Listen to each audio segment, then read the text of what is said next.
Muy buenos días. Les suplico de la manera más atenta tomar su lugar y guardar el debido respeto y silencio para dar inicio.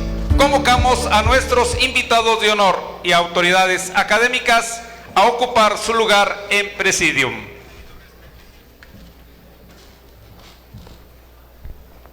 Exhorto a todos los presentes a ponerse de pie para entonar nuestro himno institucional.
Sean tan amables de ocupar su lugar.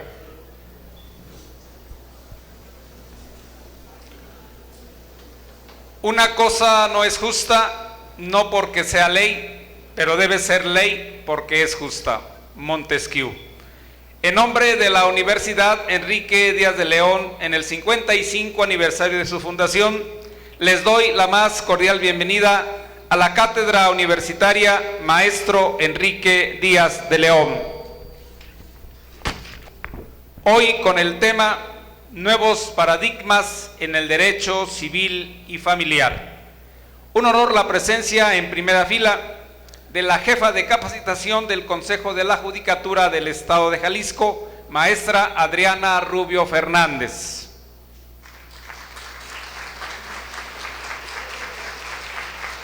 Director de Formación y Actualización Judicial del Consejo de la Judicatura del Estado de Jalisco, maestro Ramiro Iván Campos Ortega.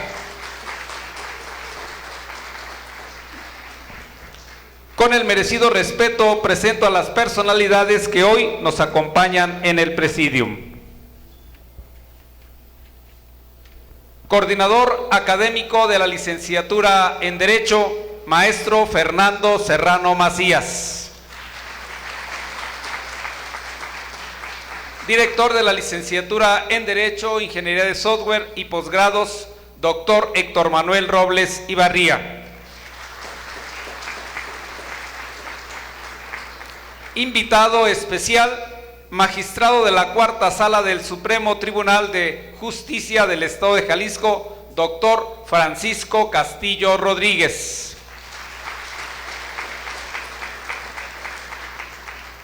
Invitado de honor, magistrado presidente del Supremo Tribunal de Justicia del Estado de Jalisco, maestro José Luis Álvarez Pulido.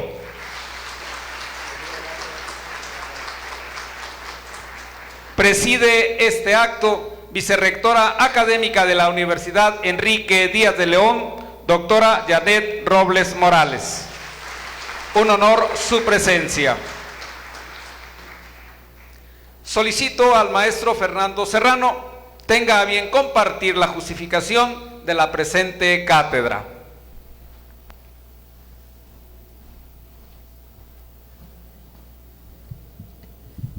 El buen jurista no nace, se forma.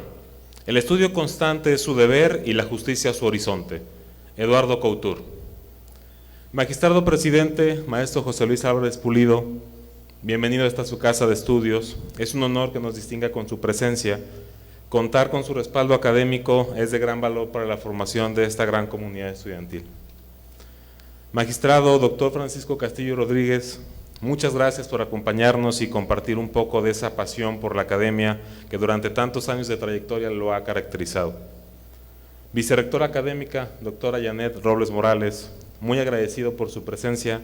Contar con su directriz académica resulta imprescindible para la ejecución de este tipo de eventos académicos.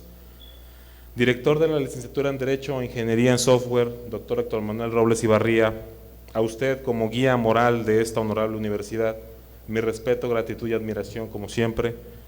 Sin su adecuada intervención y dirección, no estaríamos aquí presentes el día de hoy. Muchas gracias, maestro. Compañeros maestros, equipo administrativo, universidad en general, y a ustedes, por supuesto, nuestra razón de ser y estar, nuestros estudiantes, futuros abogados, sean bienvenidos este día.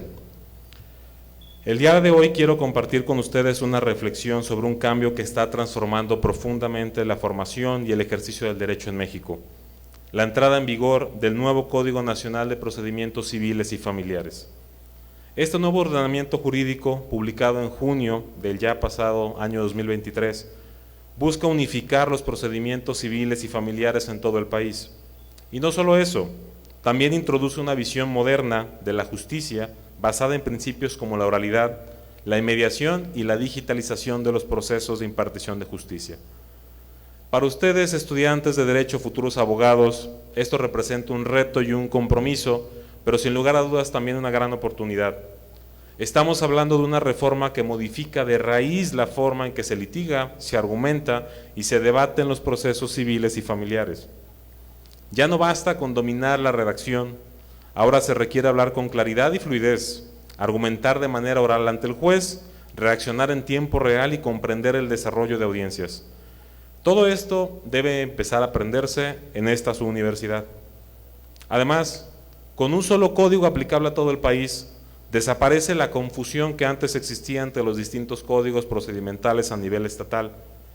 Ahora ustedes, futuros abogados, podrán formarse con reglas uniformes, lo cual facilitará su aprendizaje y su posible movilidad profesional en todo el país. La enseñanza tradicional del derecho ya no es suficiente. Hoy se necesita una formación dinámica, centrada en competencias reales, donde el estudiante no solo memorice artículos de un código, sino que entienda su aplicación directa. Para lograr esta transformación, nuestra universidad tiene que hacer su parte. Es por ello que el día de hoy debemos desarrollar desde la academia diversas actividades que permitan acercar a ustedes, nuestros alumnos, a la práctica real del ejercicio en materia civil y familiar. Ese es el motivo de la organización de esta cátedra, en donde podrán escuchar de actores distinguidos, de actores principales dentro de la impartición de justicia en el estado de Jalisco, como los que nos acompañan aquí en Presidium, quienes desde su experiencia profesional les van a compartir los nuevos paradigmas en el derecho civil y familiar que dan nombre a nuestro evento. Es por ello que quiero agradecer y reconocer el compromiso académico de nuestros invitados aquí presentes y también, por supuesto, de ustedes, futuros abogados, por seguir actualizándose en su formación profesional. Este código también exige un nuevo perfil profesional, un abogado más preparado, más empático, con habilidades de mediación, con sensibilidad social y capaz de utilizar herramientas digitales en su trabajo diario. Como estudiantes y futuros abogados, no debemos olvidar que el derecho no existe para sí mismo, sino para servir a la sociedad. Nuestra preparación académica no es un fin, sino un medio para intervenir de manera responsable y transformadora en los conflictos que afectan a las personas. La ley cobra sentido únicamente cuando logra proteger la dignidad humana, restablecer el equilibrio social y garantizar condiciones mínimas de justicia para todos, especialmente para quienes menos acceso tienen a ella. El nuevo Código Nacional de Procedimientos Civiles y Familiares no solo es una herramienta técnica, es una invitación a humanizar el proceso judicial. Nos obliga a pensar en la justicia como algo más que un conjunto de reglas. Nos recuerda que detrás de cada expediente hay una historia de vida, una familia, un patrimonio, una persona en busca de respuestas. Por eso, prepararse para aplicar este nuevo marco legal implica también asumir una postura ética y social frente al derecho. El abogado del siglo XXI debe ser más que un experto en normas, debe ser un constructor de puentes entre la ley y la justicia, entre el sistema y las personas. Debe comprometerse con la inclusión, con el lenguaje claro, con la empatía hacia los más vulnerables y con el uso de sus conocimientos para promover soluciones justas y eficaces, pero sobre todo humanas. En definitiva, jóvenes estudiantes, prepararnos para la implementación de esta nueva legislación adjetiva en materia civil y familiar es también prepararnos para ejercer un derecho mucho más cercano, mucho más consciente y más comprometido en el bienestar social. Porque en nuestras manos no solo estará el conocimiento jurídico, sino también la posibilidad real de contribuir a una sociedad mucho más equitativa. En conclusión, el Código Nacional de Procedimientos Civiles y Familiares no solo cambia la ley, cambia la manera en que debemos enseñar y aprender derecho. Y eso empieza con nosotros, aquí en estas aulas, aquí en este auditorio. Aprovechemos esta oportunidad histórica para construir una justicia más eficiente, más humana y más cercana a la realidad de las personas. Muchas gracias y enhorabuena para todos ustedes. Gracias, maestro Serrano, por sus elocuentes palabras.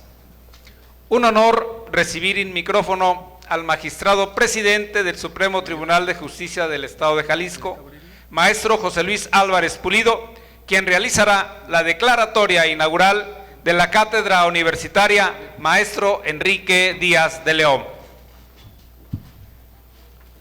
Muchas gracias a todas y a todos. Muy buenos días. Brevemente solamente quiero distinguir y reconocer el compromiso de la Universidad Enrique Díaz de León con temas tan importantes. Les felicito, doctora Janet, doctor Fernando, doctor Héctor, y desde luego para mí es un privilegio encontrarme en un recinto, en un presidium, con alguien que es una persona totalmente comprometida con la justicia, con el derecho, y que es un referente no a nivel local, a nivel nacional. El magistrado Francisco Castillo Rodríguez, que es alguien de una gran experiencia en el ámbito del derecho y particularmente en el ámbito de la justicia, en las materias civil y familiar, que es lo que ahora nos interesa para estas cátedras. Brevemente con todas y con todos ustedes, quienes son las futuras y los futuros abogados aquí en Jalisco y en México, creo que ustedes tienen una gran oportunidad. Tienen una gran oportunidad porque están formándose para el derecho, para ejercer la profesión en la manera en la cual actualmente ya funcionan los sistemas de justicia. Quienes tenemos unos cuantos años más que culminamos la carrera, nos tocó aprender el derecho de una manera, claro, con cuestiones técnicas, con aspectos de carácter procesal, pero que han sido modificados de una manera muy importante, y la tendencia actual en México es precisamente que los sistemas de justicia se imparten a través de audiencias. Es decir, ahora, como dijo el maestro Fernando, ya no basta con ser muy estudioso, ya no basta con tener herramientas técnicas, porque ahora ya sea impartir justicia o llevar a cabo el litigio de asuntos requiere de una serie de herramientas, de metodologías y de conocimientos que van más allá de lo que es meramente técnico y meramente el conocimiento de la ley. Se requiere otro tipo de habilidades, de destrezas para el desahogo de audiencias, técnicas de litigación, argumentación, y también algo importante, el maestro Fernando mencionó 3 puntos que refirió: oralidad, digitalización e inmediación. Yo estoy seguro que ustedes, como futuros abogados y abogadas, ya por lo menos tienen una idea de lo que significa la inmediación, y si no, será momento para que en el marco de esta cátedra que hoy inicia sea un revulsivo para ustedes, para que modifiquemos de manera importante la manera en la cual están observando lo que van a hacer cuando sean abogados o abogadas. Cuando sean abogados o abogadas, creo que es importante también algo que se mencionó en cuanto a el espíritu puro de la dignidad de las personas, porque los abogados y las abogadas tenemos una gran responsabilidad social. Detrás de un expediente, detrás de un TOCA, detrás de una asesoría que ustedes brinden, detrás de un litigio, no se encuentra solamente la resolución de un caso, no se encuentra únicamente lo que voy a resolver como juez o como jueza, o lo que voy a alegar como litigante, que sea muy elocuente, que hable muy bonito y que tenga un resultado favorable. Lo relevante realmente es que detrás de cada caso que ustedes tengan en sus manos, desde cualquier trinchera, hay vidas de personas. Esto es el sentido humano del derecho. Hay vidas de personas que se van a transformar en la manera en la que llevemos a cabo nuestro trabajo, sobre todo con un gran espíritu y responsabilidad ética y con un compromiso por hacer bien las cosas. Eso creo que son valores también que impulsa la Universidad Enrique Díaz de León, y por tanto yo les quiero reconocer, quiero desear que sea todo un éxito estas cátedras, y les dejo solamente una reflexión. Más tarde voy a platicar un poquito más con todas y con todos ustedes, pero hay una reflexión que me gusta mucho de Rafael de Pina, y dice más o menos lo siguiente. Dice que jurisconsulto o jurista es aquella persona que se entrega total y fervorosamente al culto del derecho. Y después nos dice Rafael de Pina que hay muchos licenciados en Derecho, que hay pocos letrados y que es muy complejo encontrar a quien sea jurisconsulto o jurista. Y cierra con una pregunta: ¿en dónde se encuentra usted? Y para mí la invitación hacia todas y todos ustedes sería que se preparen para en algún momento poder decir: soy un jurista, soy un jurisconsulto, pero complementando de parte de un servidor con un espíritu humano, con un sentido de la justicia, que lo entendamos, que el derecho es una herramienta muy poderosa, y que nosotros, quienes lo ejercemos, y ustedes que lo ejercerán en el futuro, tenemos una gran oportunidad para convertir y transformar sociedades. De verdad, tómenlo mucho en cuenta cuando estén en esta cátedra, y sobre todo cuando se continúen preparando para concluir con su formación académica. No puedo dejar de reconocer que en esta cátedra universitaria hay una gran presencia del Poder Judicial, como parte del compromiso que tenemos de una enorme apertura para formar a quienes estamos en el Poder Judicial, pero también para preocuparnos por tener herramientas de capacitación, de formación y de actualización de todos los sectores y todas las personas que ejercen el derecho. Reconozco la presencia de mis compañeros del Consejo de la Judicatura, el director de capacitación de la Escuela de Formación y también quien se encarga de programas importantes en el área de capacitación del Consejo de la Judicatura, y créanmelo, van a tener ponentes en esta cátedra de una gran calidad, de un enorme compromiso. No vean las cátedras, desconozco si es calificable académicamente o no, no lo vean como un tema que es meramente obligatorio al margen de lo que desde luego significan las políticas internas de la universidad, que desde luego hay que ser respetuosos de ello, pero yo les invito a que vean este tipo de cátedras como una oportunidad que yo les puedo decir, como estudiante de Derecho no tuve. Yo no tuve la oportunidad de tener enfrente en una plática, en una cátedra, a jueces, a juezas, a magistrados, a magistradas, a personas que, créanmelo, de verdad les van a dejar un gran aprendizaje, una enorme experiencia para lo que viene en el futuro para ustedes. De manera tal que deseo pues a todos ustedes que sea un éxito la cátedra, y felicito nuevamente a la Universidad Enrique Díaz de León por impulsar este tipo de ejercicios en un tema tan novedoso y tan importante como es la nueva justicia civil y familiar que tenemos efectivamente hasta el 2027 para que esté implementado el sistema. Por tanto, hecho lo anterior, y dije que no iba a extender, pero en ocasiones es un poquito complicado, les pido a todas y todos, si a bien lo tienen, que se pongan de pie para llevar a cabo formalmente la inauguración.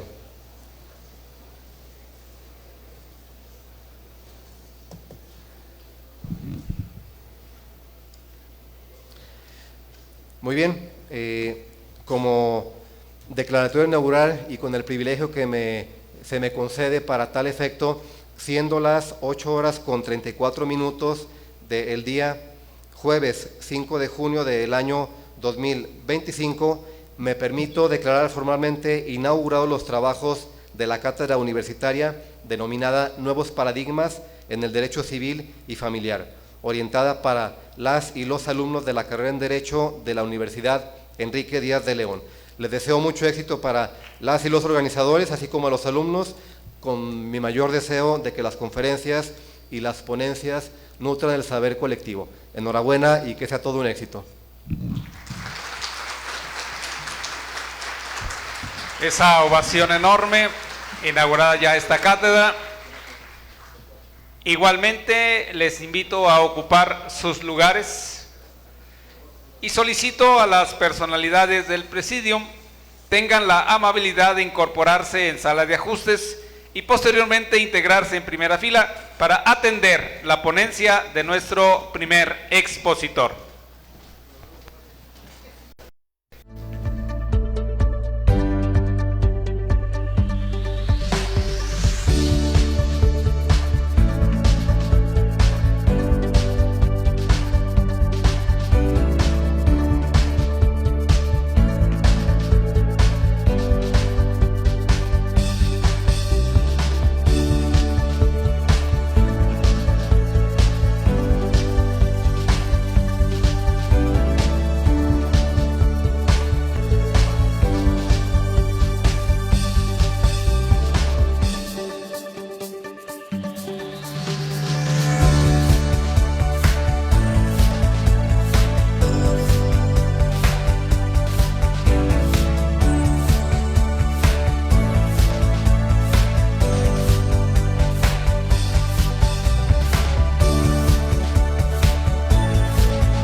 está titulado como licenciado en Derecho por la Universidad Panamericana.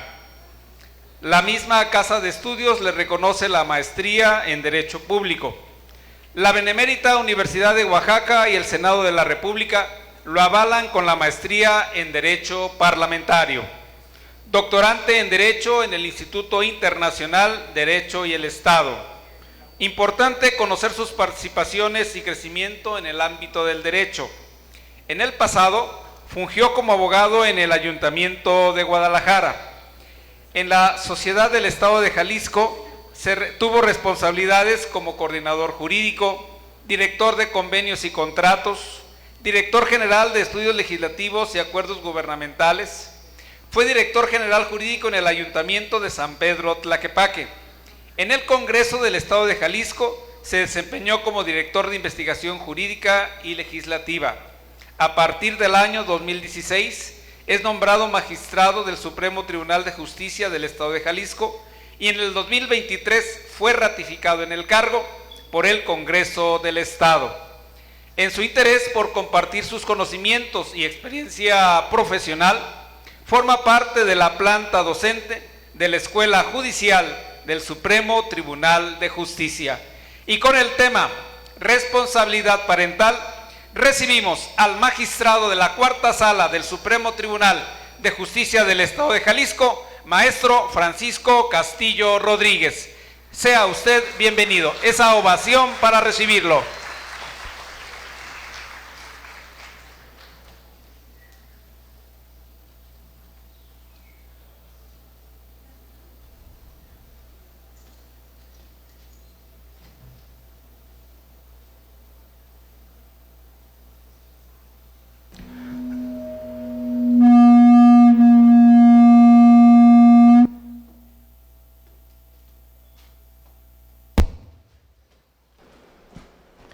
Muy buenos días. Inicio agradeciendo a la Universidad Enrique Díaz de León su invitación a participar en esta cátedra. El día de hoy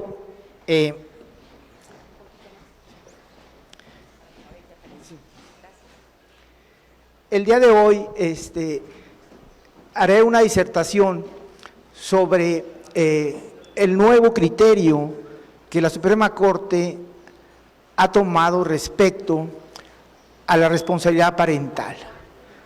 La responsabilidad parental la estamos cambiando el paradigma de la patria potestad. Aquí muchos de ustedes todavía no nacían cuando los abogados grandes o viejitos, como yo me digo, aprendimos el derecho civil y el derecho de familia. El derecho de familia inició con una disposición estatal de control y reconocimiento superior del padre hacia tanto la esposa como a los hijos. Afortunadamente, esta situación ha ido cambiando a lo largo de los años, en materia legislativa, pero más en materia judicial. Entonces, iniciaremos con algunos comentarios y veremos el traspaso y el cambio de la patria potestad a la responsabilidad parental. Y comentaremos dos criterios de la Suprema Corte que se me hacen totalmente interesantes para que ya conozcamos qué va a pasar. Partir de que ya no el padre es el titular y dueño del hijo, sino es el cambio del reconocimiento de la personalidad de la niña, el niño o el adolescente. Pero esto no fue así, no inició en esos términos.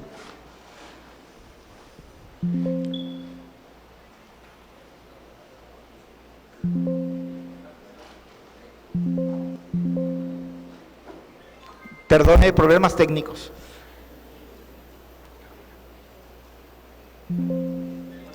Muy bien. El origen de la patria potestad lo tenemos desde históricamente en el derecho romano, en la antigüedad. El paterfamilias ejercía el control sobre los hijos, sus bienes y sus obligaciones, y también sobre la mujer. Este sistema estuvo vigente, me atrevo a decir, por más de 2000 años.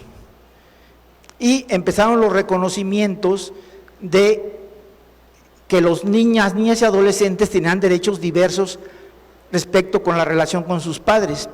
El primer acercamiento lo tuvimos en el Reino Unido con el Acta de los Niños, o Children Act, así más o menos en inglés, pero como yo no hablo inglés, pues así más o menos sí. Es aquella que se empezó a establecer por qué era importante reconocer los niños como sujetos de derecho y no como objeto de derecho.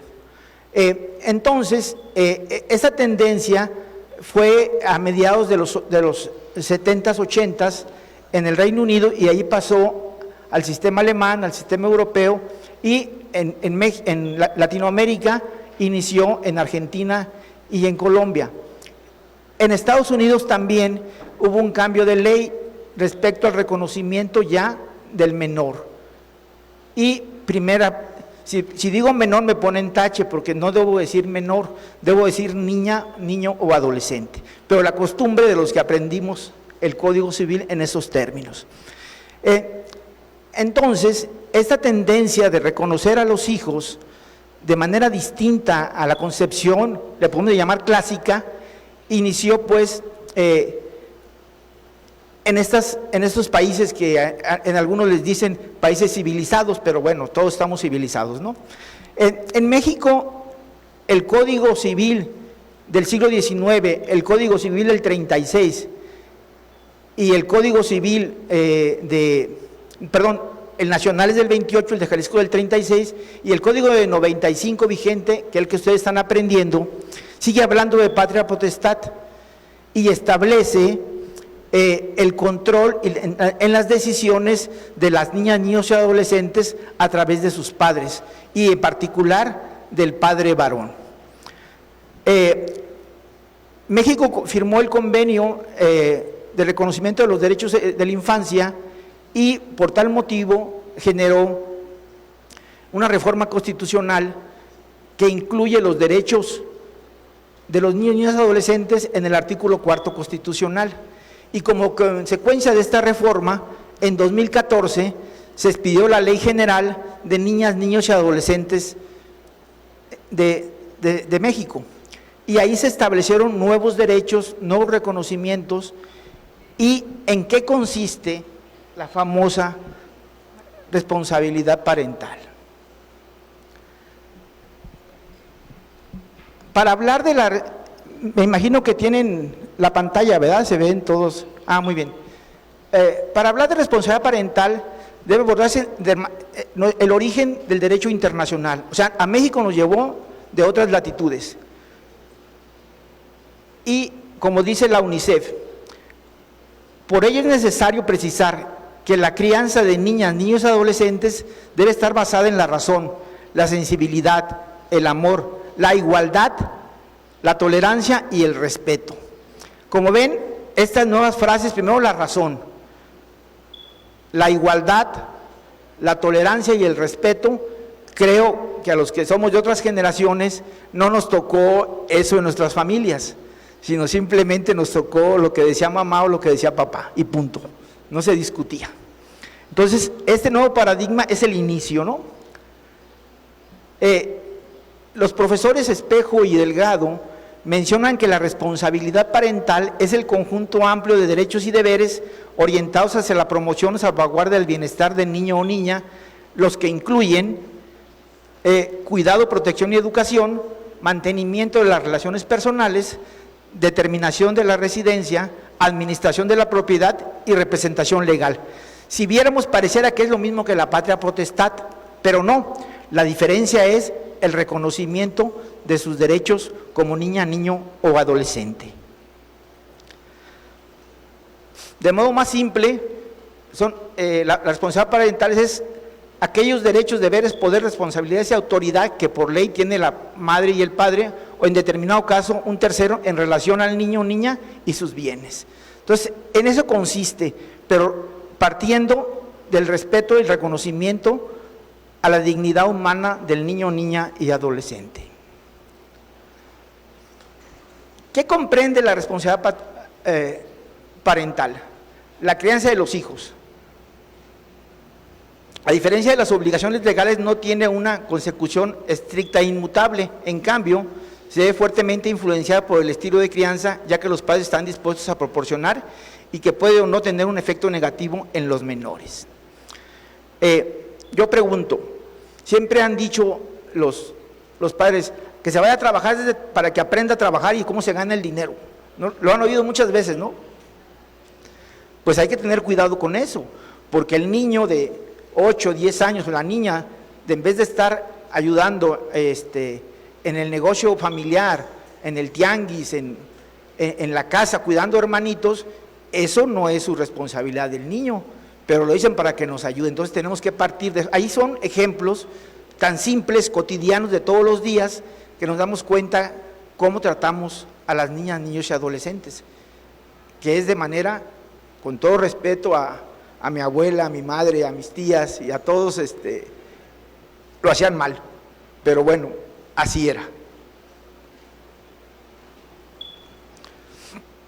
Porque el tipo de crianza influye en la formación de los hijos. Los padres determinan las creencias, valores y el carácter moral que en ocasiones impuestos a los hijos. Factores como la religión y la cultura juegan un papel fundamental en ello. Situaciones adversas son igualmente que reflejan consecuencias en la conducta y el goce de los derechos y las niñas. ¿Qué sucede con esto? Todos los niños viven en un entorno familiar, en un entorno social, en un entorno educativo. Entonces, todo esto les afecta en su desarrollo a los niños. Entonces, hay que partir de que cada acción que tengamos sea la mejor manera de apoyar su libre determinación. Estas situaciones se ven reflejadas desde la primera infancia y la implicación del Estado para garantizar que los niños y niñas formen un juicio propio, lo que impactará en su desarrollo y permitirá que la crianza positiva se adecue a esta autonomía progresiva. Nos preguntamos, ¿qué es la autonomía progresiva? Bueno, la Corte ya más o menos lo definió, afortunadamente. Esta Corte, no sé la próxima cómo salga. La Suprema Corte de la Justicia de la Nación señala que la autonomía progresiva es el principio que habilita las decisiones que las niñas y adolescentes pueden tomar por sí solos. Estas decisiones tienen que ir acorde a su desarrollo, a su edad, y no es lo mismo, y aquí hay un debate ahorita en el Congreso del Estado, el tema de las infancias trans. Habrá que tener mucho cuidado con estas disposiciones, porque yo creo, no soy psicólogo, ni paidopsiquiatra, ni nada, pero creo que un niño de 3 o 4 años difícilmente distingue las cuestiones de la sexualidad, apenas está conociendo el mundo. O uno de 8 años que diga, yo quiero ser niña, soy niño, pues habrá que tener mucho cuidado con estas determinaciones. Por eso hay que buscar siempre que el desarrollo cognitivo de los niños se acorde a su edad y a su entorno social y familiar. Hace algunos años había un niño que pedía limosna fuera de la Cámara de Comercio. Muchos de ustedes a lo mejor no habían nacido. Y hubo un problema porque el niño era güero de ojos azules y sus papás eran morenos. Entonces, imagínense lo que sucedió. Se habló a la policía, se habló al DIF, etcétera, etcétera. Decían que se los habían robado. Primero, el niño tiene la culpa que sus papás fueran morenitos, tampoco eso es malo. Segundo, tampoco tiene la culpa de haber nacido güero.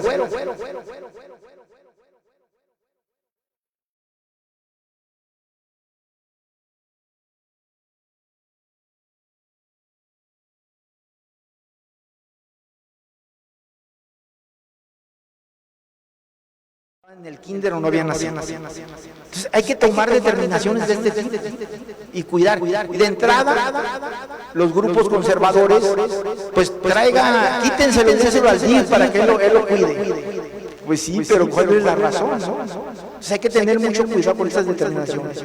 Y también quiero comentarles algo. Este tipo de problemas se da todos los días en los tribunales familiares. Los tribunales familiares tienen exceso de trabajo y están viendo situaciones de custodia, convivencia, patria potestad, alimentos. Y todos los días se presentan. Y todos los papás quieren mucho a sus hijos y quieren lo mejor para ellos. Y yo les he dicho a muchos papás que me visitan en la oficina, pues si se quieren ambos a sus hijos tanto, pues pónganse de acuerdo en la convivencia, en los alimentos y en las visitas. No tiene nada que ver el entorno de los padres, y eso es permanentemente lo que hay que solicitarle a las partes en los juicios. Ojalá verdaderamente el discurso ese de que yo quiero mucho a mis hijos sea verdadero, porque a veces creo que no es la realidad. Muy bien, seguimos. Esta está un poquito más pequeña la letra, pero yo creo que sí la alcanzan a ver, ¿verdad? Lo más relevante de la comprensión de la responsabilidad parental es aquella referida al lugar en que ocupan los derechos parentales y cuáles son las condiciones de su reconocimiento y limitación. A diferencia de los derechos generales, los derechos parentales surgen, se comprenden y ejercen en relación con la satisfacción del interés superior del niño, niña, adolescente, respecto a los propios intereses independientemente de sus padres. O sea, los padres tienen una obligación, pero su obligación debe ser conforme al interés superior del menor, siempre, en todos los casos. No se trata, en otras palabras, de que no existan derechos parentales, sino más bien que tales derechos se distribuyan en significados y peso frente a los intereses y derechos de los niños. Ello tiene consecuencias que no hay diferencias para la interpretación, y esto es muy importante para la interpretación judicial. Si vemos las sentencias de hace 20 años con las actuales respecto a temas de familia, ustedes dirán, ¿cómo es posible que cambió todo? Porque el Código Civil no ha cambiado. El Código Civil es muy similar, lo que ha cambiado son las interpretaciones judiciales. Y qué bueno, porque es en beneficio de los niños, niñas y adolescentes. Este amparo, y ojalá pudieran checarlo completo en la página de la Suprema Corte, se falló hace menos de 2 años, pero creo que resume perfectamente en qué consiste la responsabilidad parental. Dice, la noción de responsabilidad parental es una institución que se distancia de la noción tradicional del poder o la potestad de los padres sobre las niñas, niños y adolescentes. En ese sentido, la responsabilidad parental es la figura jurídica constituida en beneficio del bienestar de la niñez, y su aplicación debe darse independientemente de la denominación específica prevista en las legislaciones locales. Por tanto, el cumplir con las funciones de los con sus funciones de los progenitores no está ejerciendo un derecho en favor con respecto a las personas menores de edad, sino que está desempeñarla en función del interés social cuya titularidad les ha sido atribuida de manera preferente por el ordenamiento legal. Esto es, independientemente de lo que nos digan los códigos, que diga el código patria potestad, ya debemos de entender como responsabilidad parental. ¿Por qué? Porque esta responsabilidad debe ser acorde al interés superior del menor y no en el interés superior de los padres. Porque el problema es que los papás se creen dueños de los hijos. No, antes eran dueños, nunca fueron dueños, pero así lo interpretaban. Entonces tenemos que, y no digo que tienen el Código Civil o que le corten las hojas de la patria potestad, sino simplemente que todas las disposiciones vigentes de la patria potestad en el Código Civil las interpretemos en estos términos, a favor del interés superior de la niñez. Continuamos con el criterio de la Suprema Corte. Dice, en ninguna situación la responsabilidad parental debe subordinarse a los intereses de sus titulares, o sea, a los intereses del padre y la madre, ya que esto representa un retroceso en la concepción tradicional de patria potestad, negando el reconocimiento de las personas menores de edad como sujetos plenos de derecho y relegándolos a un papel secundario en juicios donde deberían ser los protagonistas centrales. Por lo anterior, es obligación de las personas juzgadoras, o sea, es obligación de nosotros, y ustedes en su momento llegan a ser juzgadores. Lo siguiente, reconocimiento como partes autónomas, para ello deben implementar todos los mecanismos procesales disponibles perdón, para garantizar la centralidad de las personas menores de edad con perspectiva de la infancia. Es decir, los niños es una persona autónoma y que debe ser reconocida independientemente de lo que digan sus papás. Separación de cuestiones, lo que significa que aunque puedan sustanciarse en el mismo procedimiento, el tribunal debe separar las controversias sobre responsabilidad parental de otras, evitando que los intereses de las personas menores de edad se vean subsumidos en el conflicto entre los titulares y la responsabilidad parental. ¿A qué se refiere este párrafo? Pues simplemente que en un juicio de divorcio se pueden estar discutiendo temas de custodia, convivencia, alimentos, liquidación de sociedad, de bienes, y entonces esos asuntos entre los padres no deben de contaminar el tema de los niños y las niñas, sino que son, como diríamos, los viejos abogados decían, por cuerda separada.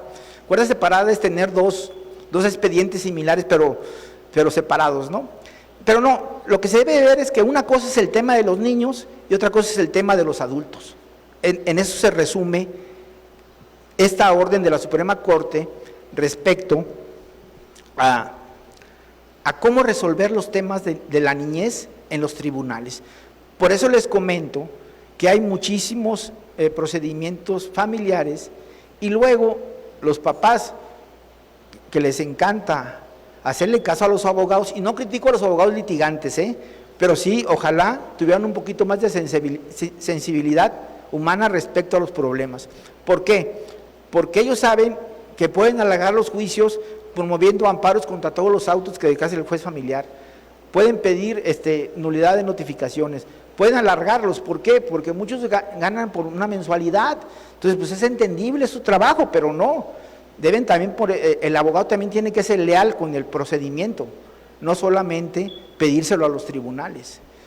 Los abogados nos exigen honestidad, trabajo, responsabilidad a los tribunales, pero desgraciadamente ellos no la ejercen. No es crítica a los abogados litigantes, pero creo que también deben reflexionar sobre el tema. Seguimos. Respecto al derecho de convivencia, que implica respetar los derechos de las personas menores de edad a convivir con sus progenitores, reconociendo la presunción de idoneidad de los padres para el ejercicio de las responsabilidades parentales, salvo que sea contrario a su interés superior. En caso de disputa sobre la custodia, la finalidad no es determinar el mejor derecho, sino identificar quiénes son los idóneos para el desempeño de la función, considerando la modalidad óptima para cada caso concreto. Había un criterio en el Código Civil, y creo que en casi todos los códigos civiles del país, que decía que los niños menores de, no sé si 6 o 8 años, de automático se quedaban con la mamá.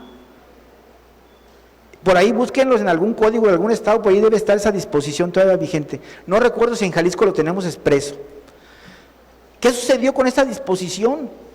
Pues hablaban que la mamá tenía derecho a cuidarse de los niños, pero ¿cuál derecho? Le cargaban una obligación por ser madre. O sea, era una cuestión que iba en contra de la perspectiva de género. O sea, nomás porque es mamá, ¿le tocan los niños pequeños? Pues no.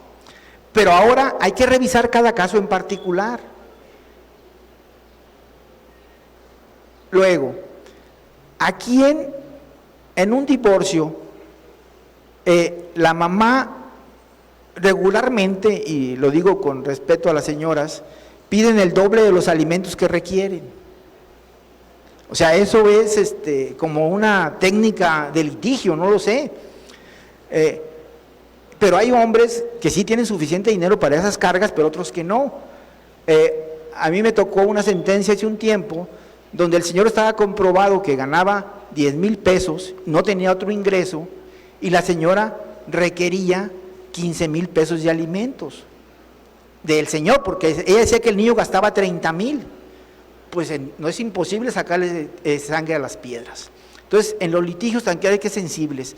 Lo dijo el señor presidente del tribunal y el coordinador académico. De cada expediente hay personas atrás. Hay que tener mucho cuidado cuando resolvamos y conozcamos. El nuevo paradigma que viene, casi todos los juicios familiares serán orales, y efectivamente hay que estar preparados para reaccionar. O ahorita ya sale un asunto y nos vamos al despacho o en la secretaría y lo resolvemos viendo el expediente, lo releemos, lo checamos, y los litigantes hacen lo mismo. Pero dentro de poco ya no va a ser eso, hay que reaccionar de manera inmediata. Entonces, no hay derechos de quedarse con los niños.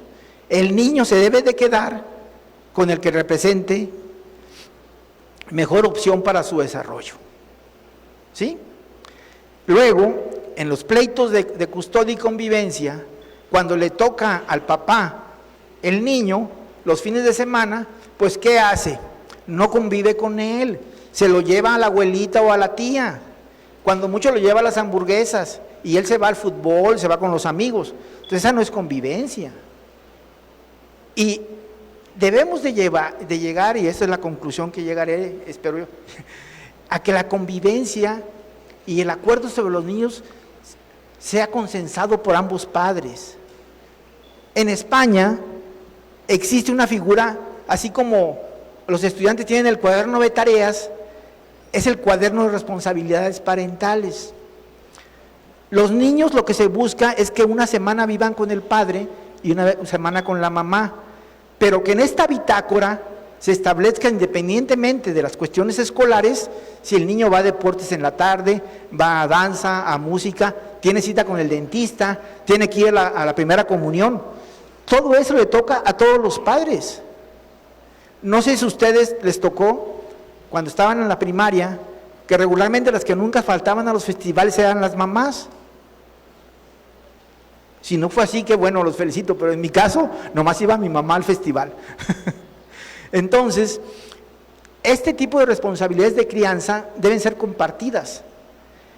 Y les decía, entonces, la señora cuando entrega al niño el domingo o el sábado, lo entrega con lo que sigue en la siguiente semana, sus medicinas, sus citas, sus tareas, y también le entrega la ropa limpia. Y la siguiente semana el papá hace lo mismo, entrega al niño con la bitácora de actividades de la siguiente semana y con la ropa limpia. O sea, nada de que a la mamá le toca lavar los uniformes, nada más. A todos nos toca todo. Entonces, esta disposición del Código Civil Español se lo entregué a un diputado, ojalá se anime y la presente como reforma, porque lo más interesante, que esa bitácora se entrega una copia al juzgado, y ahí se ve si están cumpliendo o no los padres con su responsabilidad parental. Muy bien, quiero hacer un comentario sobre un asunto muy importante que se llegó a la Suprema Corte. En los años 90, antes de que muchos de ustedes nacieran, había un conflicto con una religión que no permitía que los niños en la primaria rindieran honores a la bandera. Este asunto se presentó en Nuevo León y aquí en Jalisco. Estábamos apenas en el preámbulo de derechos humanos, el cambio de corte. ¿Y qué se hizo por las autoridades administrativas? Pues algún sabio de la época dijo, bueno, pues simple, pongámosles 8 en civismo y se acabó el problema, porque no participan en honores a la bandera. Luego hubo algunos amparos que nunca llegaron a tribunales colegiados. Sí saben ustedes que los tribunales colegiados revisan las sentencias de los juzgados de distrito, salvo que la Corte lo revise. Entonces se quedaban con sentencias y otros permitían que no le bajaran la calificación al niño, que porque iba pero el asunto nunca se resolvió de fondo. Y también hubo otro que decía, la Comisión Nacional de Derechos Humanos hizo un estudio sobre el tema y dijo que no se le podía restringir el derecho a educación por un tema religioso. Entonces, decía que si la religión no afectaba el tema de educativo, no tenía por qué afectar la relación. Este asunto llegó a la Suprema Corte y es el caso de una niña que requería un tratamiento de quimioterapia y transfusión de sangre. Los papás, por su cuestión religiosa, no aceptaron el tratamiento.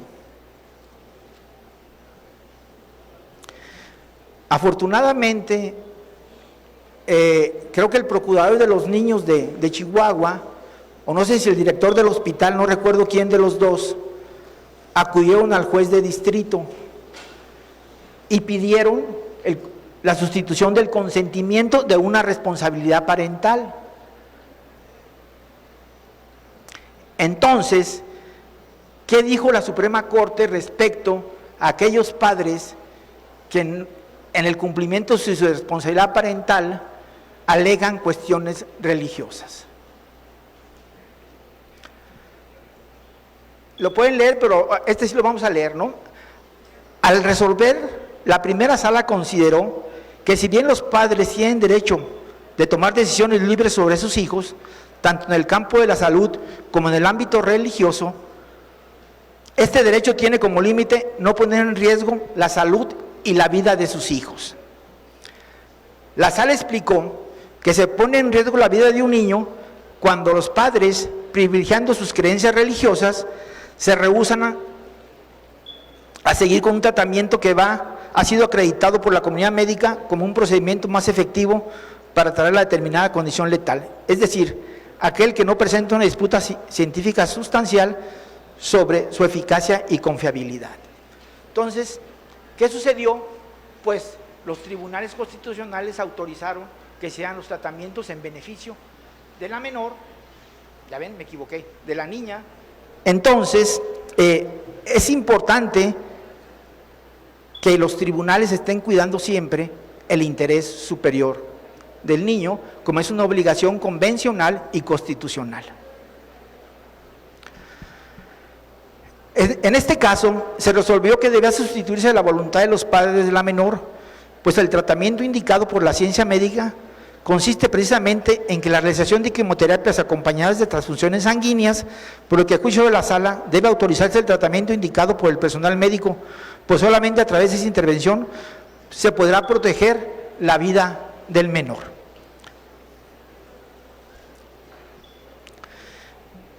Siguió diciendo la sentencia: la responsabilidad parental implica que ante la colisión de creencias, dogmas o preferencias personales de los padres o cuidadores debe prevalecer la decisión más favorable al menor, inclusive si resulta contraria a sus convenciones de sus cuidadores, como es en este caso.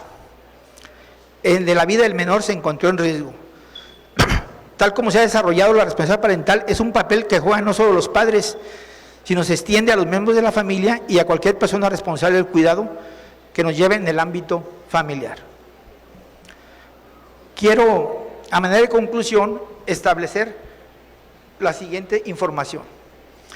Hay que precisar que la responsabilidad parental en relación con los hechos sociales, al revisar la documentación legislativa, refleja los papeles en los que se involucra la familia y los alcances de participación. Participación que es deficiente en México y que se debe adecuar en los tiempos y el impacto social actual. De acuerdo con los reportes que se emite por el INEGI, la estadística de divorcios fue de 140,675 divorcios, que refleja en un incremento del 61%. O sea, si antes teníamos 100 divorcios en el año 2022, en el año 2020, en el 20, en 21 subimos 61,4. Unos dicen que fue por la pandemia, pero por lo que haya sido. El tema es que sí hay muchos problemas de familia que hay que salir a tratar de resolverlos.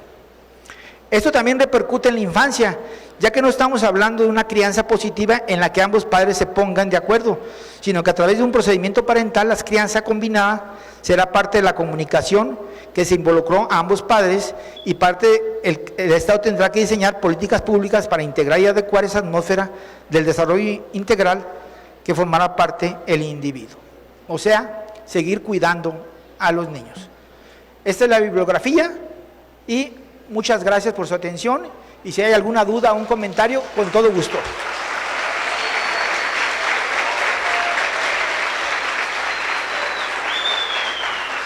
También dejaré la presentación para que, vi que todos estaban tomando nota, pero si la piden para que se las compartan. Gracias.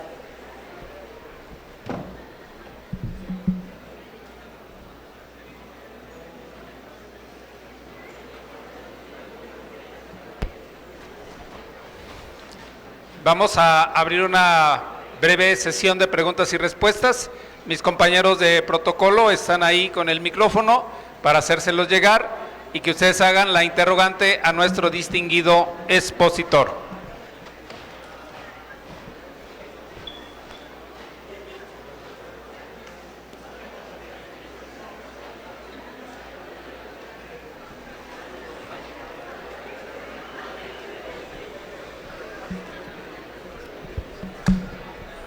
Buenos días, señor magistrado. Me llamo Daniel Martínez y tengo una pregunta acerca de lo que mencionó de las infancias con padres LGBT. ¿Usted cree que...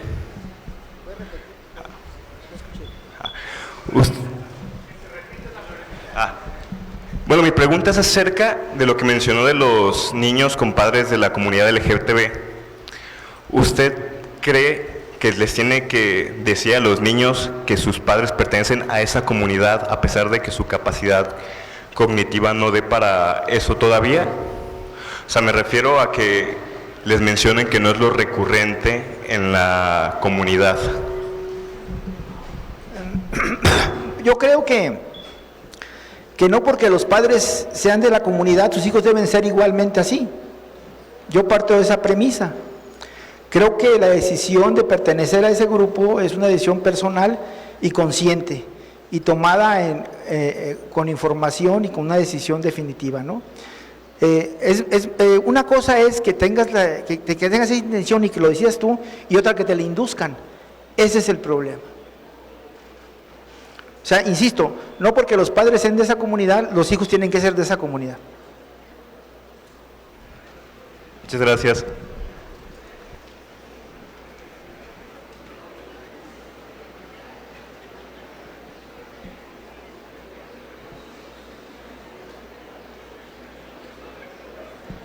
Anímense, estamos en promoción hoy.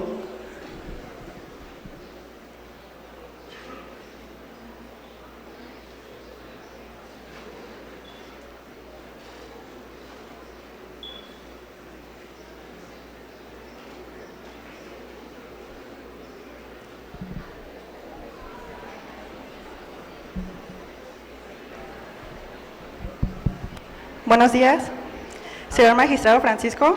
En agradecimiento por su ponencia en la presente auditorio, y en esta mañana me gustaría cuestionarle en relación con la pregunta de mi anterior compañero sobre su ponencia, cuestionarle con el debido respeto que usted se merece y en uso de su facultad de interpretar la ley y de aplicarla, sobre la postura su postura precisa en este momento sobre la adopción por parejas del mismo sexo, teniendo en cuenta sus palabras respecto a que la formación de la niñez sea acorde a su edad y sobre a qué se refiere en este último concepto, en sabienda que instantes después menciona que la patria potestad debería ejercerla aquella persona que mejor opción sea para el desarrollo del infante. Gracias. A ver, creo que estamos hablando del derecho de las personas del mismo sexo de adoptar, de una pareja. Bueno, podría yo decir que no pasa nada porque es un derecho de ellos, pero lo que acabamos de exponer es que del quien es derecho es del niño. El niño es el que tiene derecho a ser adoptado, no los padres a adoptar. No sé si me explico. El niño tiene derecho a que lo adopte una pareja heterosexual o una pareja del mismo sexo, o una pareja individual, o un señor o una señora. Yo creo que si la adopción es en beneficio del menor o del niño o la niña, no debe haber ningún problema, pero siempre y cuando sea verdaderamente en su beneficio. El Tribunal Constitucional Europeo, que es el equivalente al de Costa Rica, de la Corte Interamericana de Derechos Humanos, ya resolvió el asunto, y más o menos fue lo que dijo. El derecho de los niños es el de ser adoptados, y no el de los adultos de adoptarlos. Pero insisto, si aunque fuera del mismo sexo, es en beneficio del menor, sin ningún problema se debe autorizar la adopción, previo los estudios correspondientes y el seguimiento de la figura de la adopción. ¿Alguien más? Adelante. Hola, buenas tardes, buenos días. De este lado, sí, buenos días. Mi nombre es Juan Manuel Hernández Cermeño, estudiante de la carrera de Derecho, tercer semestre, y tenía una duda sobre lo que había preguntado, o más bien lo que había confirmado sobre el tema de una religión en específico que no permite cantar, por ejemplo, el himno nacional. Y eso sí es algo muy importante que haya tomado ese punto, ya que, como lo había dejado en claro Benito Juárez, hay que separar lo que viene siendo la educación de la religión, ¿no? Es por lo que se volvió laica y gratuita. Y mi pregunta sería si alguna forma sería... ¿No se oye? ¿Por qué no se acerca, por favor? Porque no le escucho bien. Ah, ok, sí.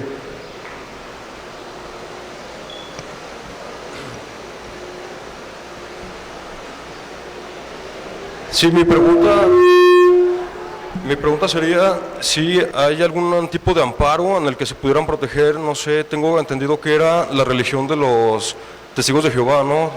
¿Hay una forma en que se puedan amparar o se sigue protegiendo la Constitución en ese artículo?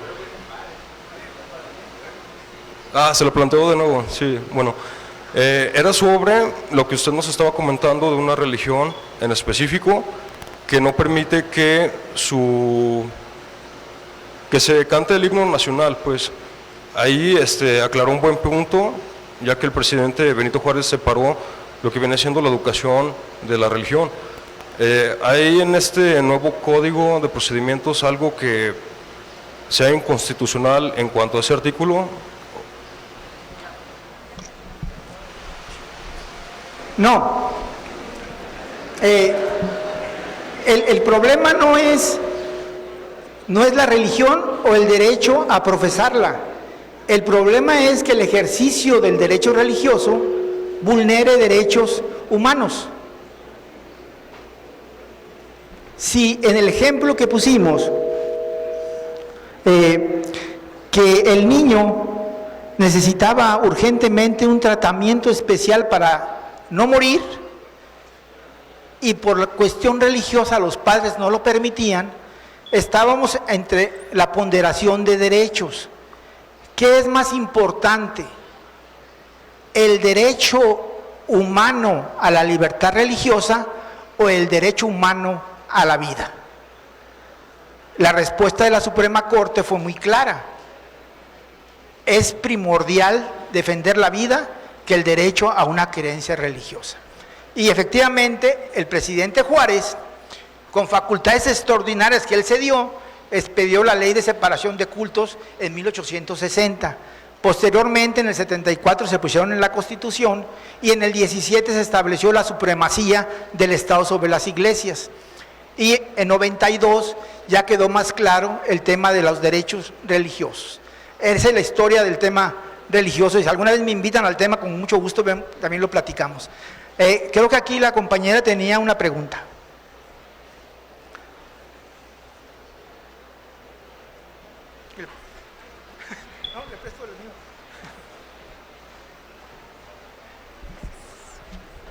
Buenos días, pues agradezco su presencia ante este auditorio y mi pregunta sería, ¿Cuál es su postura acerca de que los niños pues tengan autonomía de elegir cambiarse de sexo, cambiarse el nombre y también incluso hacerse una operación estética, pues incluyendo de genitales? Bueno, creo que ya la contesté, pero lo vuelvo a reiterar. Ajá. Si es conforme a su desarrollo, o sea, ¿quién es para decidir el niño de 8 o 9 años cambiar de sexo? Insisto, yo no soy psicólogo, ni no sé si tenga la madurez para esa situación. Si el niño, insisto, o el adolescente ya es adulto, ya tiene madurez suficiente para esa determinación, pues habrá que concederla, y si no, pues no. O sea, cada caso es diferente. Entonces, no hay una fórmula. Conforme a los criterios de la Suprema Corte, al día de hoy, es ampliar los derechos de la autonomía. No sé qué pase con el nuevo tribunal, pero un ejemplo nada más. En Bolivia, el primer tribunal constitucional, después de las elecciones, cambió muchos derechos que se tenían en Bolivia. No sé qué vaya a pasar con la nueva Corte. Hay que estar muy al pendiente.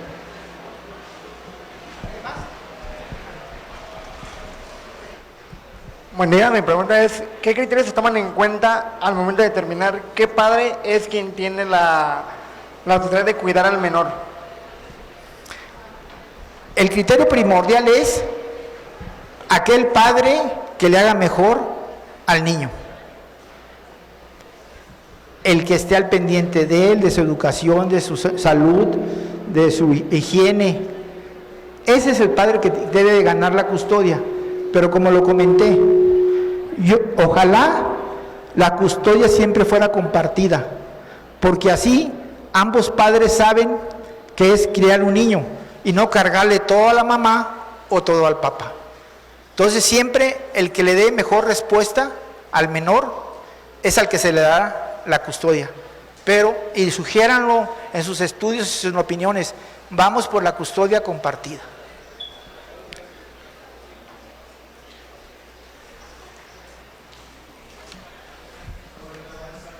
Quería preguntarle qué opina usted cuando se le da la patria potestad a una de las dos personas, regularmente aquí en Guadalajara que se le da al padre en algunas ocasiones, y la defensa o la mamá aplica la violencia vicaria, en algunos casos falsa, solamente para recuperar la patria potestad del niño. Muy bien, me imagino que ya saben cuál es la violencia vicaria o la alienación parental, creo que es más bien lo que usted quiere comentar. La violencia vicaria es aquella que se ejerce a través de los hijos para perjudicar a un progenitor. En el 90%, creo, 95%, son los hombres el que la realizan, pero también se da de las mujeres. Ese es el tema que hay que dilucidar en el tribunal. Si hubo o no violencia de esta naturaleza o si hay alienación parental. ¿Sí saben que hay alienación parental, no? Es darle al niño cuestiones para que rechace o odie a su otro progenitor. Voy a decir una palabrota y ustedes me dicen si el niño estaba alineado o no. Hace unos años, en una entrevista con la psicóloga y con la trabajadora social de la Procuraduría Social, un niño de 4 años les dijo en la escucha de menor: ¿quieres estar con tu papá? No, porque tiene una puta. ¿Ustedes creen que un niño discierne qué es esa palabra? Pues, perdón a las señoras, se lo inmiscuyó la mamá. O sea, ese tipo de cuestiones son las que nos enfrentamos todos los días. Por eso insisto, no se trata de quién gana o quién pierde en un juicio familiar entre los padres, que se pongan de acuerdo con los bienes, o si ya se casó la otra, o el otro tiene ya una novia o un novio, ellos sabrán. El tema de los niños debe ser compartido. Y insisto, compartido en todos los aspectos. Ojalá tuviéramos también esos conocimientos, pero sí, hay mucha alineación parental también, ¿eh? ¿Alguien más o ya terminamos? Con gusto, yo no tengo problema, ¿eh? Adelante. Ahora, hay cosas que no sé, las invento. Buenos días. Yo quería preguntarle hasta qué punto los padres deben garantizar el acceso a la educación y la salud, ya que existe alguna norma que determine el grado de autonomía de un menor en frente a sus padres.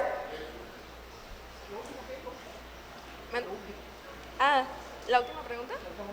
Sí. ¿A qué edad deben los padres tener una responsabilidad educativa sobre sus hijos? De entrada, la obligación constitucional es la educación básica. ¿Y cuál es la básica? Kinder, primaria y secundaria. En Jalisco, la preparatoria es obligatoria. Entonces, eso sería ya el primer responsabilidad. Es decir, ¿a qué hora salen de a qué edad salen de la preparatoria? De 17 o 18 años. Si entran a estudiar, tendrían derecho a los 25 años. Pero por ahí hay una sentencia aislada de la Suprema Corte que autorizó a un hijo que también estudiara maestría. Entonces creo que ya tenía como 28 años el baquetón, pero también era... Pero bueno, creo que el tiempo debe ser, en mi opinión, a la educación universitaria. Ya la maestría, doctorado, pues ya que pague él. Y también hay que señalarlo, en el caso de la seguridad social, tanto el ISSSTE, el IMSS o pensiones del Estado, y creo que también las de Fuerzas Armadas, establecen que será siempre y cuando al mayor de edad estudie en una carrera afín a su edad. Porque, por ejemplo, no puede ser que a los 22 años el baquetón quiera entrar a la prepa, pues ya no es acorde a su edad. Entonces, el que la pague, ¿verdad? ¿Alguien más?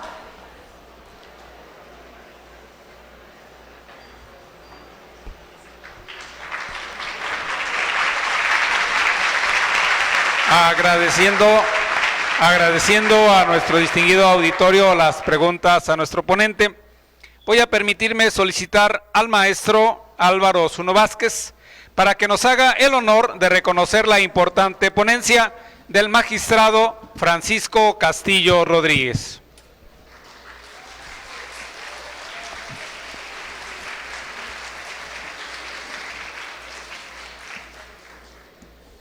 Magistrado Castillo, saludos, muy buen día. En nombre de la Universidad Enrique Díaz de León, es un honor para mí entregarle este sencillo pero muy sincero reconocimiento por su destacada conferencia.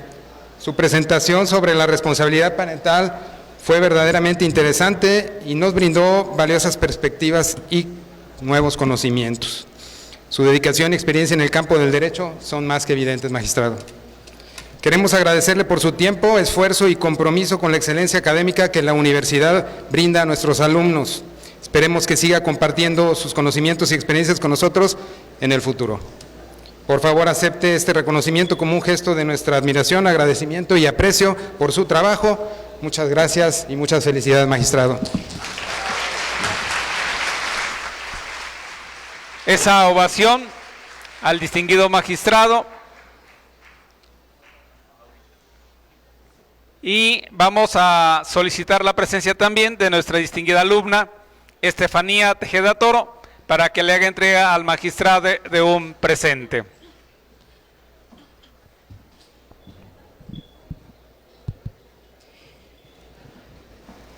Por favor, reciba este regalo por parte de la comunidad estudiantil. Muchas gracias por compartir su conocimiento con nosotros. Nos ha dejado nuevas perspectivas de la responsabilidad parental.